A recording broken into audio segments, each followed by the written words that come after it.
Para eso estamos con Marcelo Capello, economista. Bueno, para hablar un poco de los datos que se acaban de conocer y de esta economía que se viene para este 2025. ¿Cómo estás, Marcelo?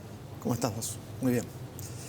Bueno, la inflación, ya lo dijiste, 2,7% en el mes y había iniciado el año en enero con el 20%.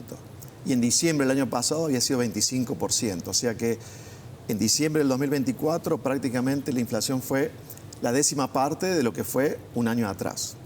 En ese sentido, está muy bien. Si uno ve el número de 2,7 en una comparación internacional, sigue siendo bastante alto, pero para la historia reciente de Argentina es un muy buen número. Y puede seguir la baja de la inflación este año 2025.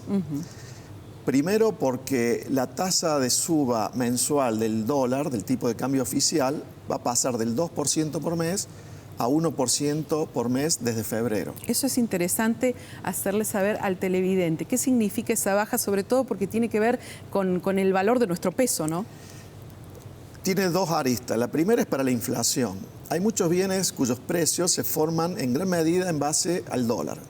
Son aquellos bienes que Argentina exporta o importa, que entran en el comercio. Por eso uno veía en los últimos meses que los bienes subían. Por ejemplo, recién dijiste, los alimentos subieron 2,2% en diciembre. Si te parece, lo vamos viendo en pantalla porque tenemos una placa en torno a cómo fueron evolucionando los rubros. Uno por uno los vamos viendo. Esa es la inflación anual. Ah, eso tenemos la inflación anual. Por ejemplo, lo que más subió es todo lo regulado por el Estado, por el sinceramiento de tarifas. Vivienda y servicio del hogar incluye electricidad, gas, agua, combustibles, etc. Comunicaciones también un servicio regulado. Bien, ahí está. Lo que más subió en el 2024 es todo lo regulado por el Estado porque se sinceraron sus valores. Sí. Hubo ajuste de tarifas. Y lo que menos subió, probablemente lo veamos ahora, por ejemplo, vestimenta y calzado, textiles, un 84%, alimentos un 95% y equipamiento del hogar 86%. Todos estos son bienes, no servicios. Van más cerca de lo que pasa con el dólar, ¿cierto?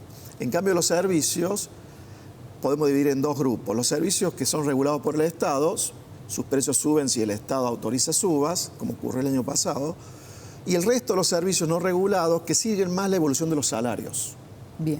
Por eso en el gobierno ahora, desde febrero, el dólar va a aumentar 1% por mes para que los alimentos, el equipamiento del hogar, la ropa, tienda a subir también el 1% por mes, como el dólar. Y para los servicios regulados se supone que este año van a subir mucho menos que el año pasado, porque el año pasado fue el ajuste. Y los servicios no regulados dependen más de qué pase con los salarios. Y ahí el gobierno que está intentando, de acuerdo a lo que vemos, que los salarios también suban un 1% por mes. Está tratando de incidir en las paritarias, pasó con camioneros, con la UOM, para que a partir de febrero, marzo, los salarios también suban cerca del 1% mensual. Claro. O sea, está tratando de encauzar las expectativas para que la inflación pase de 2, y algo por ciento, que está haciendo estos últimos 3 meses del año, a menos del 2%, y hacia el final del año, de este año 2025, que la inflación ya vaya al 1% o inclusive menos del 1% por mes. Esa es la estrategia del gobierno.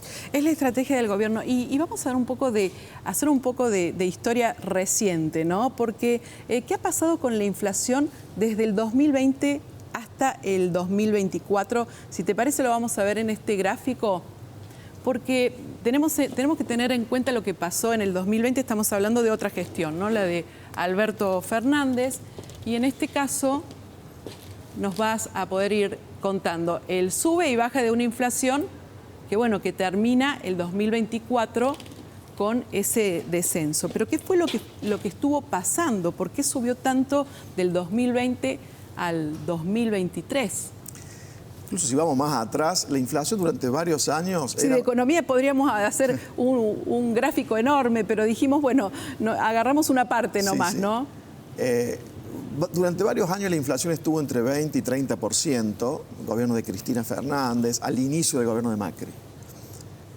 Luego, ¿cuándo empieza la inflación a subir más cada año? Cuando se dan fuertes devaluaciones del peso.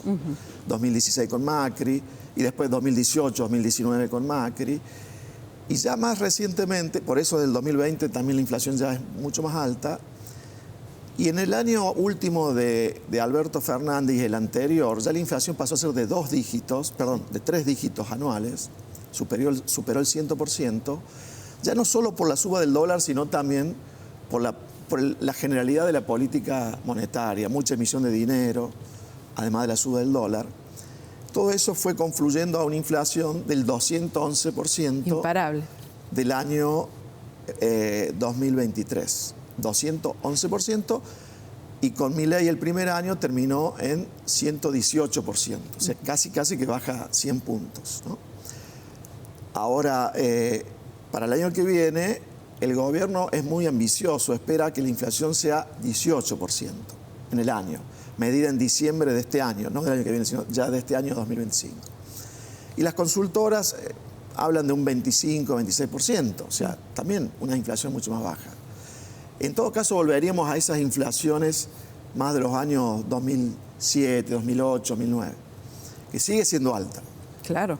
Pero bajarla del 211 al 118, y si después pasa al 18, habrá sido un logro muy importante. Bien. ¿Hasta llegar a cuánto? A una inflación internacional. La inflación de los países normales suele ser como mucho 5% por año. Sí, Eso es un país normal. Cualquier extranjero se sorprende de cómo vivimos con tanta inflación. Por último, la última placa tiene que ver con Córdoba. ¿Qué pasa con Córdoba, que sigue alta la inflación? Bueno, por ejemplo, 3,49. La ciudad de Buenos Aires y el Gran Buenos Aires el año pasado fue con la Patagonia la región donde más subieron los precios. En el caso del Gran Buenos Aires es porque las tarifas estaban mucho más retrasadas que en el resto del país. Entonces, al actualizar las tarifas, la inflación fue más alta en Ciudad de Buenos Aires y conurbano. En el caso de Córdoba dio más alto en diciembre, pero si uno ve la medición mensual, puede ser que un mes le dé más alto a Córdoba, otro mes le dé más bajo que el promedio nacional, ¿cierto? Lo que sí fue marcado es que el año pasado fue bastante más alta la inflación en la Ciudad de Buenos Aires, el conurbano, y en la Patagonia. En la Patagonia no sé por qué. En Cava y Gran Buenos Aires porque subieron más las tarifas que en el resto del país. Claro que sí. Marcelo, gracias por toda esta explicación.